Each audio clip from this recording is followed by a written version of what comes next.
আজ পড়ে শোনাচ্ছি তারাশঙ্কর বন্দ্যোপাধ্যায়ের কাক পণ্ডিত। আশা করি সবাই ভালো আছেন। শুনুন তাহলে আজকের গল্প। কালো লম্বা মানুষটি, ঘোর কালো, গলায় পৈতা আছে বলিয়া বোঝা যায় ব্রাহ্মণ। নাম যতীন চাটুজ্জে, পাঠশালার পণ্ডিত। লোকে বলে কাক পণ্ডিত। শুধু কালো বলিয়াই নয়, আরো কথা আছে ইহার মধ্যে। ছোট্ট একখানি চাষির গ্রামের পাঠশালা ওই যতীনই আসিয়া স্থাপন করিয়াছে। মূল জীবিকা ব্রাহ্মণহীন চাষির গ্রামে গ্রাম দেবতার পূজা করা। ঘরে ঘরে ষষ্ঠী পূজা, লক্ষ্মী পূজা, মাঠে আখ মাড়াইয়ের সময় শাল পূজা করা।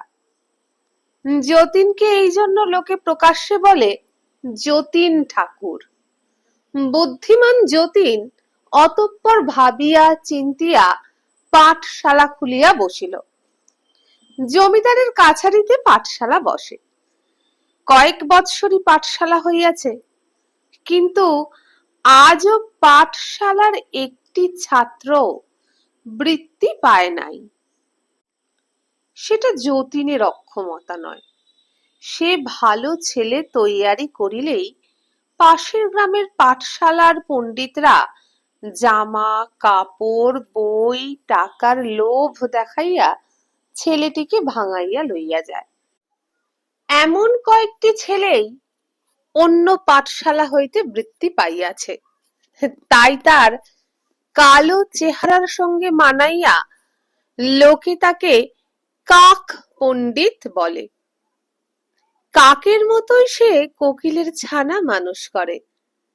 একদা সে ছানা বড় হইয়া অন্যত্র গিয়া কুহু কুহু করিয়া গান গাহিয়া চারিদিক মাতাইয়া দেয়।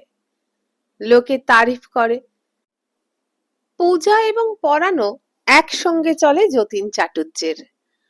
সকালে পূজা না হইলে দেব সেবায় ত্রুটি হয়, আবার পাঠশালা সেও সকালে না বসাইলেই নয়। যতীন অতি সুকৌশলে দুটি কাজই সারিয়া লইত। পাঠশালা বসাইয়া সে অপেক্ষা করিয়া থাকিত। পাখি সব করে রব, এরপরেই বসিত তাহার পাঠশালা, এবং যেই দেখিত শিশুগণ দেয় মন নিজ নিজ পাঠে, অমনি তেলের বাটি লইয়া বসিত। পাঠশালাতে বসিয়া তেল মাখাও চলিত, আর ছেলে পড়ানোও চলিত। তারপর বলিত, গ্রহণ করো, সব সেলেট গ্রহণ করো এইবার। যতীন সাধু ভাষায় কথা বলে। ছেলেরা স্লেট গ্রহণ করিলে বলিত, আপন আপন পাঠগুলি যত্ন সহকারে পরিষ্কার পরিচ্ছন্ন করে লিখে রাখো, আমি অবগহন করে আসি। আচ্ছা ভোলা, অবগহন শব্দের কি অর্থ বলো তো? আগে এমনি করে ডুব দেওয়া। ভোলা কান দুইটি আঙুল দিয়া বন্ধ করিয়া বায়ু সরোবরেই ডুব দিল। যতীন ধাঁ করিয়া স্নান করিয়া আসে। জমিদারের কাছারিতেই পাঠশালা বসে। কাছারির প্রাঙ্গণে কয়েকটি জবা, আকন্দ ও কলকে ফুলের গাছ, গোটা দুই বেলের গাছও আছে। কাপড় ছাড়িয়া যতীন কয়েকটা ফুল তুলিয়া লয়। অতঃপর বিল্বপত্র চয়ন করিবার পূর্বে কপালে হাত ঠেকাইয়া অদৃশ্য বৃক্ষ বিহারীকে প্রণাম করিয়া তবে বিল্বপত্র চয়ন করে। তারপরেই হয় টিফিনের ছুটি। সে বিল্ববাসিনীর ঘরে ঢুকিয়া প্রথমেই ভাঙা কাঁসরটা ঢন ঢন শব্দে বাজাইয়া দেয়। ছেলেরাও অমনি ছুটি পাইয়া কলরব করিতে করিতে বাড়ি ছোটে। যতীন পণ্ডিতের উপদেশ দেওয়া আছে, গুড় সহযোগে মুড়ি, অথবা যার পিতামাতা যা দেবেন সন্তুষ্ট চিত্তে প্রসন্ন মনে তাই ভক্ষণ করবে। তারপর পিতার গাভী দহনের সময় গো বৎসটিকে ধৃত করে পিতাকে সাহায্য করবে। গাভী দহনের পর আবার পাঠশালায় আগমন করবে। বুঝেছ? ছাত্রদের পিতার দহন কার্য হইতে হইতে পণ্ডিতের পূজা শেষ হইয়া যায়। কাছারির বারান্দায় ছেঁড়া মোড়ায় বসিয়া তামাক টানিতে টানিতে সে ছাত্রদের অপেক্ষা করে। মণিমণ্ডলের ভগিনী ফুরি বিল্ববাসিনীর পূজার প্রদীপ ও ধূপ দেয়। এটি জমিদারের বন্দোবস্ত। মণিমণ্ডল ইহার জন্য জমি ভোগ করে। ফুরি বলে, ঠাকুর রাস্তা থেকেই মন্তর বলতে বলতে আসে। পাঠশালার কাঁসর শুনেই আমি প্রদীপ সাজিয়ে ধূপের আগুন নিয়ে আস্তে আস্তে দেখি ঠাকুরের পুজো শেষ হয়ে গিয়েছে। ফুরি একদিন যতীনকে এই কথা বলিয়াছিল। যতীন গম্ভীর ভাবে তাহাকে সাবধান করিয়া দিয়াছিল, ঈদৃশ বাক্য আর কখনো তুমি উচ্চারণ করো না, বুঝেছ? ফুরি হাসিয়া সারা হইয়াছিল। ঈদৃশ বাক্য? কি গো ঈদৃশ বাক্য? ঈদৃশ বাক্য কথাটি তাহার বড়ই কৌতুককর মনে হইল। ফুরি আড়ালে যতীনের নাম দিয়াছে ঈদৃশ বাক্য। যাক সে কথা। টিফিনের পর যতীন যে পাঠশালা লইয়া বসে, একেবারে পুরা 3 ঘন্টা পড়াইয়া ছেলেদের ছাড়িয়া দেয়। পাঠশালার বড় ছেলেরা এই সময়টার নাম দিয়াছে কাল বৈশাখী। বলে কাল বৈশাখীর ঝড় আসছে। যতীন নিজেও সেই সময় গলদ ঘর্ম হইয়া ওঠে। আফসোস করিয়া বলে, খদ্যোত কখনো গগন গাত্রে আরোহণ করিতে পারে না, বৃথা চেষ্টা। পড়িলে ভেড়ার শৃঙ্গে, ভাঙে হীরার ধার। দীর্ঘ নিঃশ্বাস ফেলিয়া বলে, বলিয়াই ভ্রু কুঞ্চিত করিয়া গবেষণায় নিযুক্ত হয়। ওই ভেড়া শব্দটি অত্যন্ত দুষ্ট প্রয়োগ হইয়াছে। মেষ বলিলে ক্ষতি কি ছিল? গুরুচণ্ডালী দোষ অমার্জনীয়। তারপর হইতে সে আর ভেড়ার শৃঙ্গ না বলিয়া মেষের শৃঙ্গ বলে। সেদিন বিল্ববাসিনীর পূজা শেষ করিয়া মুড়ি ও গুড় ভোজনান্তে হুঁকাটি হাতে পাঠশালাতে আসিয়া যতীন দেখিল জমিদারের গোমস্তিয়া ও নগদি বসিয়া আছে। সে তাড়াতাড়ি গোমস্তাকে আহ্বান করিয়া বলিল, আসুন আসুন আসুন, আপনাদের সব মঙ্গল, শুভ তো সব অধিকার। যেন কাচারিটা তার নিজেরই বাড়ি। গোমস্তা বলিল, হ্যাঁ সব মঙ্গল, আপনার কাছে যে জন্য এসেছি সেই কাজটি বলি। কলকেটি গোমস্তার নিকট নামাইয়া দিয়া বলিল, কি কর্ম ব্যক্ত করুন। পোটলা হইতে ছোট হুঁকাটি বাহির করিতে করিতে গোমস্তা বলিল, বাবু আসছেন মহলে। যতীন বলিল, অহোভাগ্য, সুসংবাদ, সুপ্রভাত হয়েছে অদ্য, গ্রামের সৌভাগ্যের বিষয়, জমিদার ভূস্বামী রাজা। গোমস্তা বাধা দিল, নতুবা জমিদারের আরো অনেক নাম যতীন বলিতে পারিত। গোমস্তা বাধা দিয়া বলিল, বিল্ববাসিনীর পুজো যখন নেন তখনকার কথা মনে আছে তো?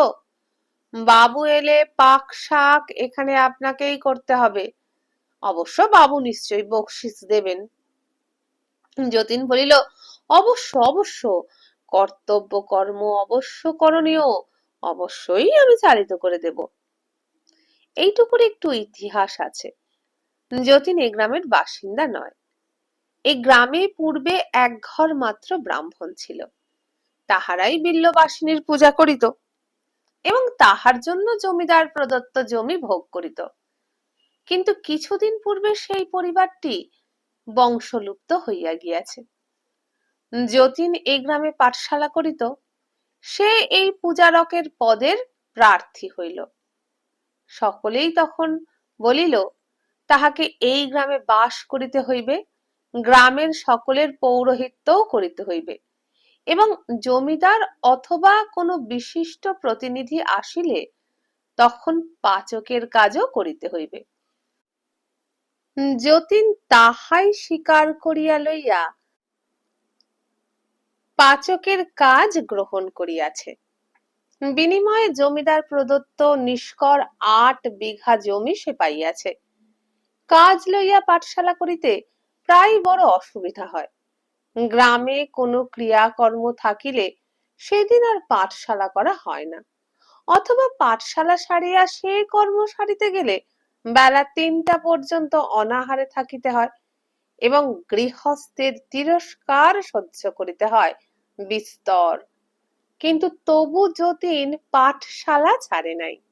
নানা কৌশলে সুবিধা অসুবিধার একটা সমন্বয় সে করিয়া ফেলিয়াছে।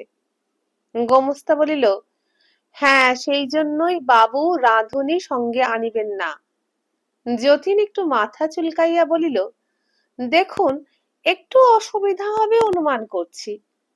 হুজুর হলেন শহর নিবাসী, 10 ঘটিকার সময় আহার করা অভ্যাস।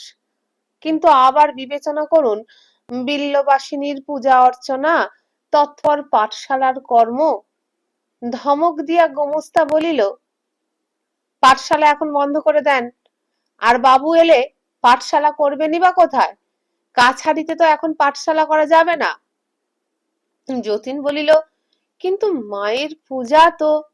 গোমস্তা বলিল, সে তো 9টার মধ্যেই হয়ে যাবে। 9টায় রান্না চড়ালে 12টায় শেষ হবে। বাবু আমাদের 12টার এদিকে খান না। যতীন খুশি হইয়া বলিল, অবশ্য অবশ্য, 12 ঘটিকা হলো সঠিক মধ্যাহ্ন। মধ্যাহ্ন ভোজন মধ্যাহ্নেই কর্তব্য। হুজুর আমাদের মহান বংশ উদ্ভূত, মহান ব্যক্তি তিনি। হ্যাঁ, কাল হতে পাঠশালা আপনি ছুটি দিয়ে দেন। কাছারিতে কলি ফেরাতে হবে। তারপর নগদিকে সম্বোধন করিয়া বলিল, কাঠ কেটে চেলা করে রাখ, একটা বড় দেখে ডাল কারো গাছ থেকে কেড়ে টেনে। যতীন বলিল, হ্যাঁ বৎস, শাখাটি যেন বেশ শুষ্ক হয়। ভিজা কাষ্ঠ হলে ধুমড়ে ধুমড়ে অন্ধ হয়ে যেতে হবে। 3 শাখা হলেই উত্তম হবে। এরূপ দাহ্য কাষ্ঠ আর হয় না।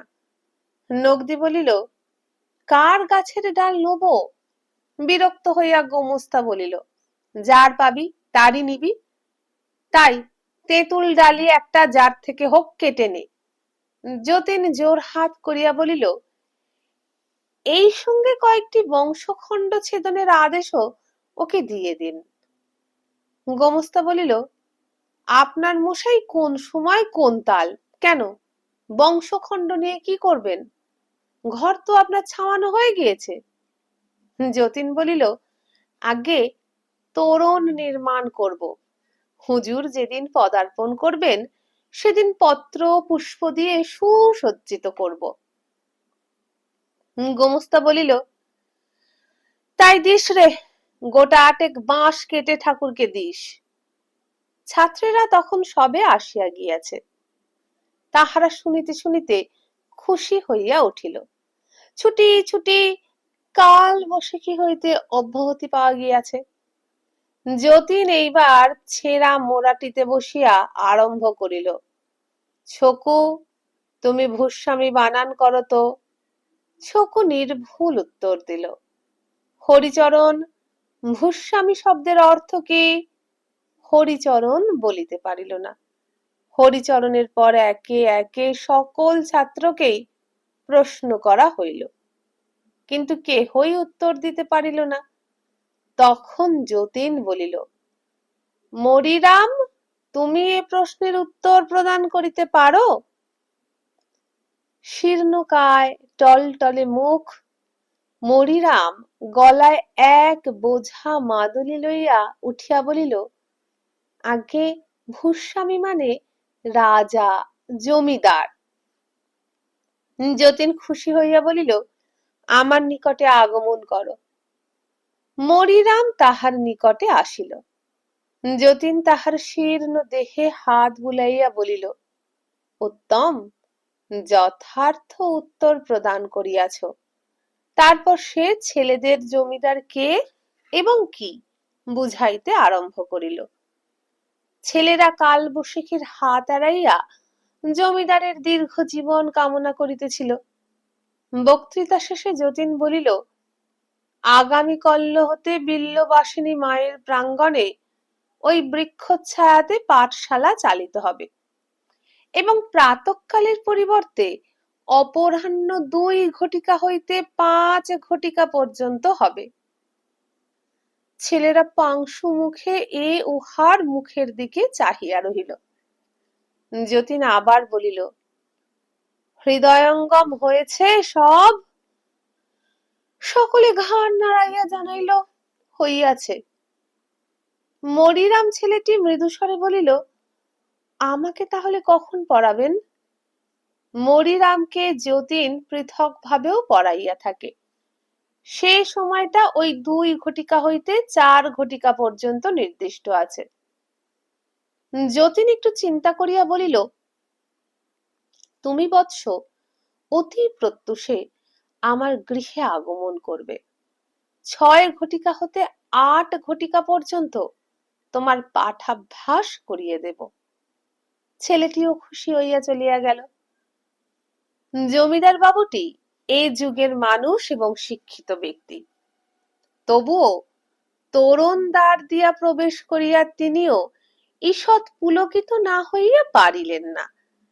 আবার কাছারিতে গিয়া একখানি টিনের চেয়ারে বসিতেই কতকগুলি ছেলে ভূমিষ্ঠ হইয়া প্রণাম করিল।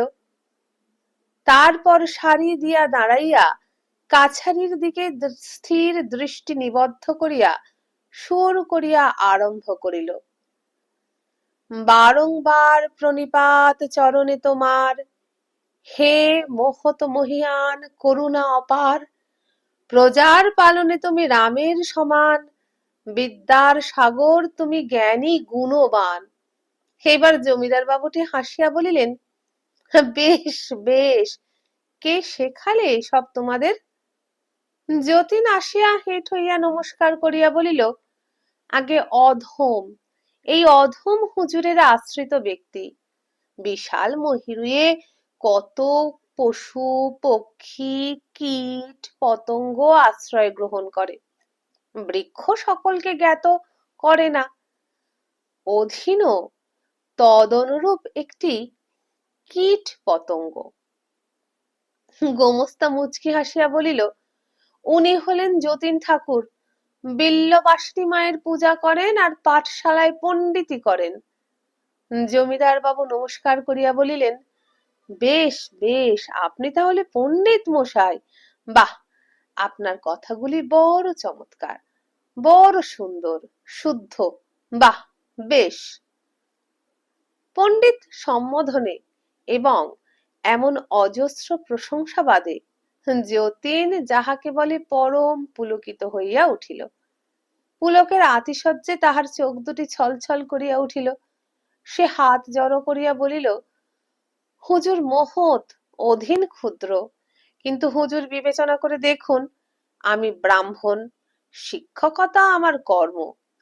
হুজুর, আমি যদি অশুদ্ধ ভাষায় কথোপকথন করি কিংবা ব্যাকরণ দুষ্ট শব্দ প্রয়োগ করি, তবে আমার ছাত্রেরা কি রূপে শুদ্ধ এবং সাধু ভাষায় জ্ঞান লাভ করবে?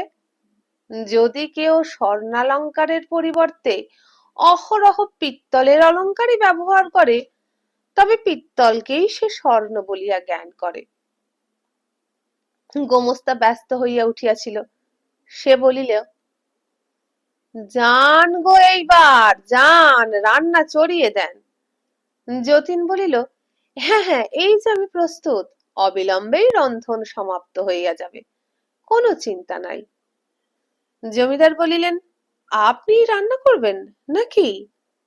হ্যাঁ হুজুর, হুজুরের আশ্রিত আমি, তদুপরি মহাভাগ্য আমার, নতুবা আমার হস্তের রন্ধনে হুজুরের সেবা হবে কেন?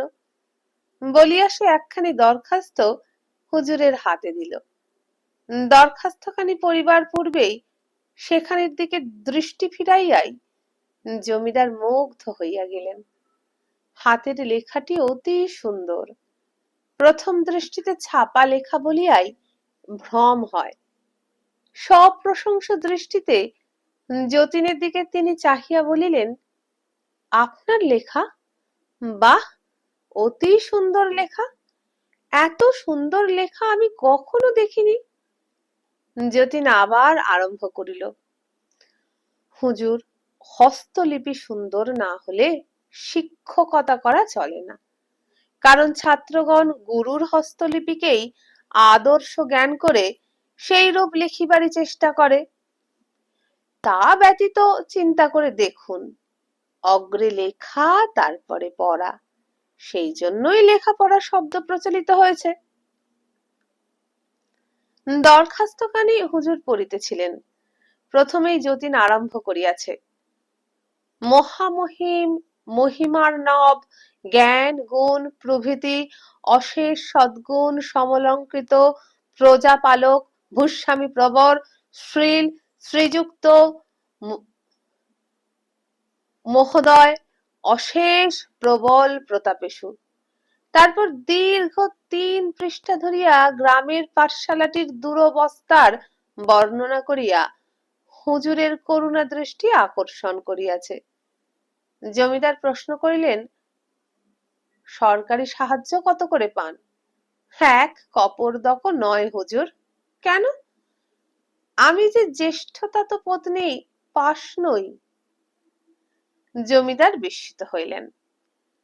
যতীন সবিনয়ে বলিল, ধৃষ্টতা মার্জনা করবেন অধীনের। রহস্য করে ও বাক্যটি আমি প্রয়োগ করেছি। গুরু ট্রেনিং কে বলা হয় GOT, রহস্য করে আমরা বলি জেঠি, জ্যেষ্ঠতাত পত্নী। জমিদার হাসিয়া বলিলেন, বুঝেছি, আচ্ছা আমি বরং সেজন্য চেষ্টা করিব। যতীন বলিল, হুজুর, আক্ষেপের বিষয় আর কত নিবেদন করব। আমার পাঠশালার ছাত্রকে বৃত্তি পরীক্ষা দিতেও অনুমতি দেয়া হয় না। আমার শিক্ষকতার কৃতিত্ব দেখাতে পারলাম না। নতুবা আমি অহংকার সহযোগে বলিতে পারি, আমার ছাত্র প্রত্যেকবারেই বৃত্তি পরীক্ষাতে কৃতকার্য হতো, এবং সেই জন্যই আমি যাদের শিক্ষিত করে তুলি তাদেরকেই গ্রহণ করে অবশেষে লোক পাড়ার বিদ্যালয় বৃত্তি পরীক্ষায় সুনাম অর্জন করে। বর্তমান বৎসরে মরিরাম নামক একটি বালক আছে হুজুর, তাকে হীরকখণ্ড বলা যায়। যদি কোন রূপে অনুমতি পাই হুজুর। নগদিটা উনানে আগুন দিয়াছিল, সে বাধা দিয়া ডাকিল, কাঠগুলা যে পুড়ে হদ্দুর হলো মশাই। যতীন ব্যস্ত হইয়া বলিল, এই যে আমিও আগমন করছি। তুমি হরিদ্রা, লঙ্কা, আদ্রক প্রভৃতি মশলাগুলি বন্টনের ব্যবস্থা করো দেখি।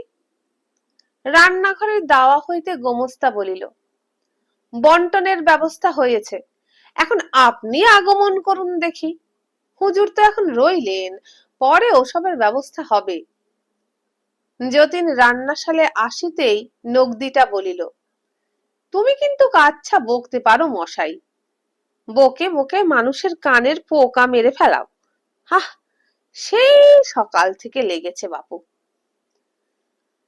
যতীন চোখ মুছিয়া বলিল, তুমি কি বুঝবে বৎস? কথিত আছে, মহতের ধর্ম মহতে জানে, মহতের টান মহতে টানে। তোমার অবশ্য অপরাধ কি? জমিদারটিকে যতীনের বড় ভালো লাগিয়াছে। গোমস্তা, নগদি, বাবুর চাপরাশি সকলেই যতীনকে শাসন করে, কিন্তু বাবুর ব্যবহার বড় মিষ্ট, কখনো কটু কথা বলেন না। গোমস্তা, নগদি, চাপরাশির ব্যবহারে যতীন দুঃখিত নয়, সে মনে মনে তাহাদের করুণা করে।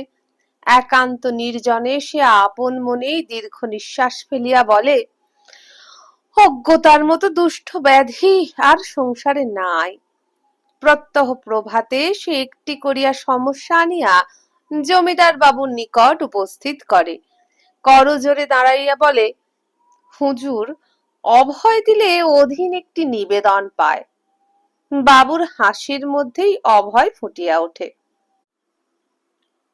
যতীন বলে, একটি সমস্যার সমাধান করে দিতে হবে হুজুরকে। হুজুর, এই সংসারের মধ্যে একদা অদৃষ্ট এবং পুরস্কারের মধ্যে বিবাদ হয়েছিল। অদৃষ্ট বলে আমি শ্রেষ্ঠ, আমি বলবান। পুরুষকার বলে আমি শ্রেষ্ঠ, আমি বলবান। এইটুকুই অবগত হয়েছি, মীমাংসার সংবাদ এখনো জানি না। মীমাংসা হুজুরকে করে দিতে হবে। বাবু শিক্ষিত ব্যক্তি, তিনি বলিলেন, মীমাংসা এখনো হয় নাই পণ্ডিত মশাই, বিবাদ এখনো চলছে, কাজেই মীমাংসার খবর কেমন করে দেব আপনাকে? বাবুর উত্তরে যতীনের চমক লাগিয়া যায়। সে মাথা চুলকাইতে চুলকাইতে ফিরিয়া আসিয়া কথাটি ভাবিতে বসে, কিন্তু ভাবিয়াও বুঝিতে পারে না। তবু কথাটা তাহার বড় ভালো লাগিয়াছে। সে মনে মনে বাবুর কথাগুলি মুখস্থ করিয়া ফেলে। ভাবিয়া চিন্তিয়া খবর শব্দটির পরিবর্তে সংবাদ শব্দটি বসাইয়া শুদ্ধ করিয়া লয়। সেদিন আসিয়া প্রশ্ন করিল, হুজুর, জ্ঞান শ্রেষ্ঠ অথবা ভক্তি শ্রেষ্ঠ? বাবু বলিলেন, ও দুটো হলো আম আর আমরা আটির মতো, ওদের সম্পর্ক ওই রকমই। আম খেলেই যেমন আটি পাওয়া যায়, জ্ঞান এলেই তেমনি ভক্তি আসে। অবশ্য ভুয়ো আটিওয়ালা আমও আছে, সেটা ওই আমের শ্বাস শুকিয়ে যায় বলেই, সে আপনার অখাদ্য। পণ্ডিতের তাক লাগিয়ে গেল। সে রান্নাঘরে দাঁড়াইয়া দাঁড়াইয়া ভাবিতেছিল। অকস্মাৎ রান্নাশালা হইতে গোমস্তার তীব্র কণ্ঠস্বরে সচকিত হইয়া তাড়াতাড়ি সে চলিয়া গেল। গোমস্তা তাহাকে দেখিবা মাত্র বলিল, বলি, ব্যাপার কি আপনার বলুন তো? পণ্ডিত সভয়ে বলিল, কি আজ্ঞে? এই পরশু দোকান থেকে 7 দিনের জিনিসপত্র আনিয়ে দিয়েছি। 1 সের ঘি এসেছে, এর মধ্যে আজ ঘি নাই। জিনিসপত্র সব ফুরিয়ে গেছে, ও বেলায় আর চলবে না, এর মানে কি? যতীন হাত জোর করিয়া বলিল, আগে আমি বেশ অনুধাবন করতে অপরাগ হচ্ছি, কি রূপে অর্থ ব্যক্ত করি বলুন তো? গোমস্তা অত্যন্ত বিরক্ত হইয়া বলিল, ওসব ব্যক্ত মেক্ত ছাড়ুন মশাই, সাদা কথায় বলুন। ওদিকে কাছারি হইতে বাবু ডাকিলেন, রাধাচরণ। গোমস্তা কথা অসমাপ্ত রাখিয়াই তাড়াতাড়ি বাবুর কাছে আসিয়া দাঁড়াইল। বাবু বলিলেন, বকাবকি কিসের হচ্ছে? কি হলো? আজ্ঞা, মহা বিপদ হয়েছে, জিনিসপত্র সব চুরি যাচ্ছে। চুরি যাচ্ছে? কি চুরি গেল? আগে পরশু দোকান থেকে হিসেব করে 7 দিনের মতো জিনিসপত্র আনিয়েছি। ঘি আনিয়েছি বাকি 1 সের, আর আজ জিনিসপত্র কিছুই নেই। ঘি 6 টাকখানেক মাত্র পড়ে আছে। ও বেলায় সব আসবে, তবে রান্না চড়বে। যতীনও পিছন পিছন আড়ালে আসিয়া দাঁড়াইয়াছিল। সে সম্মুখে আসিয়া বলিল, হুজুর, তস্কর যে কে অনুসন্ধান করে দেখা হোক। আমি অদ্য হতে কাছারি ত্যাগের সময় বস্ত্র অঙ্গ উত্তম রূপে পরীক্ষা করিয়ে যাব হুজুর। বাবু বলিলেন, না না না, আপনি যান, কাজে যান, কাজ করুন গে। ধমক দিয়া গোমস্তা বলিল, যান না মশাই, বাবু বললেন যেতে, আর আপনি আবার আরম্ভ করলেন। যতীন চলিয়া গেল। গোমস্তা বলিল, হয় ও, নয় ওই নগদি ব্যাটার কাজ। বাবু বলিলেন, বেশ তো, জিনিসপত্র একটু নজরে রাখো, তাহলেই আর চুরি যাবে না।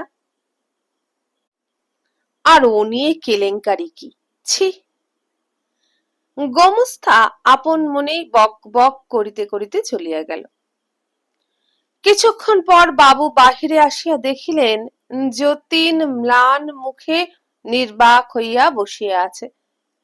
কত গভীর চিন্তায় সে যেন মগ্ন। তিনি বুঝিলেন, কথাটা বেচারাকে বড়ই বাজিয়াছে। তাহারও মনটা বেদনায় টনটন করিয়া উঠিল। তিনি তাহাকে উৎসাহিত করিবার জন্যই বলিলেন, পণ্ডিত মশাই, একদিন আপনার পাঠশালা দেখব আমি। পণ্ডিত তাড়াতাড়ি উঠিয়া দাঁড়াইয়া বলিল, সে সৌভাগ্য কি আমার হবে হুজুর? বাবু বলিলেন, ও কথা কেন বলছেন, নিশ্চয়ই যাব আমি। একটুখানি স্তব্ধ থাকিয়া যতীন বলিল, হুজুর সেদিন ব্যক্ত করলেন অদৃষ্ট আর পুরস্কারের দ্বন্দ্বের আজও অবসান হয় নাই, কিন্তু আমার মনে হয় হয়েছে। অদৃষ্টই শ্রেষ্ঠ, সেই বলবান। বাবু যতীনের এই আকস্মিক উত্তরের হেতু বুঝিলেন, তাই একান্ত আন্তরিকতাপূর্ণ কণ্ঠস্বরে বলিলেন, না না না, কিছু মনে করবেন না আপনি। ওসব লোকের বিষয় ঘেঁটে ঘেঁটে মনে ঘাঁটা পড়ে গেছে, আর সংসারে পাপ ছাড়া কিছু চোখে পড়ে না ওদের। আমি আপনার কাছে মাপ চাচ্ছি। যতীনের চোখ দিয়া টপ টপ করিয়া জল পড়িয়া গেল। বাবু আর সেখানে দাঁড়াইলেন না। পাছে যতীনের উচ্ছ্বাস প্রবলতর হইয়া ওঠে, সেই ভয়ে তিনি ঘরে আসিয়া বসিলেন।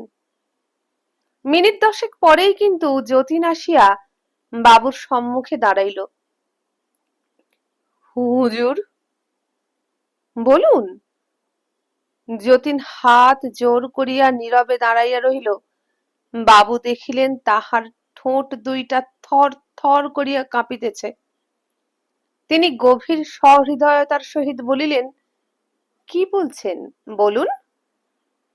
যতীন ঝরঝর করিয়া কাঁদিয়া তাহার পা দুইটা ধরিয়া বলিল, হুজুর, আমি অপরাধী, আমি তস্কর, ঘৃত মশল্লা আমি অপহরণ করেছি হুজুর। বাবু নির্বাক হইয়া রহিলেন। যতীন ভেউ ভেউ করিয়া কাঁদিতেছিল। বাবু সস্নেহে তাহার মাথায় হাত বুলাইয়া বলিলেন, আপনার বড় অভাব নয়? যতীন বলিল, হুজুরের আশীর্বাদে অধীনের অভাব নাই হুজুর, তবে এই বালকটির জন্য। দরজার বাহির হইতে শীর্ণকায় মরিরামকে সম্মুখে আনিয়া বলিল, হুজুর, বড়ই মেধাবী ছাত্র এটি, কিন্তু সংসারে বড়ই অভাব। আমাকে কিছু কিছু করে সাহায্য করতে হয়, নতুবা উদরের দায়ে বালকটিকে পড়া পরিত্যাগ করে কারো গোচারণ চাকুরি গ্রহণ করতে হয়। বাবুর বিস্ময়ের অবধি ছিল না। যতীনের আবেগ তখনও নিঃশেষিত হয় নাই। সে বলিল, তাই হুজুর, আপনার দরবার হতে কিছু মশল্লা একে প্রদান করেছি, আর ঘৃতটুকু হুজুর ওকেই সেবন করতে দিয়েছি। মেধাবী ছাত্র, ঘৃতে মেধা বৃদ্ধি হয়। হুজুর, ওকে এবার আমি বৃত্তি পরীক্ষা যেমন করে হোক দেওয়াবো। আমার ছাত্র নিয়ে লোক পাড়ার শিক্ষকেরা সুনাম অর্জন করে হুজুর।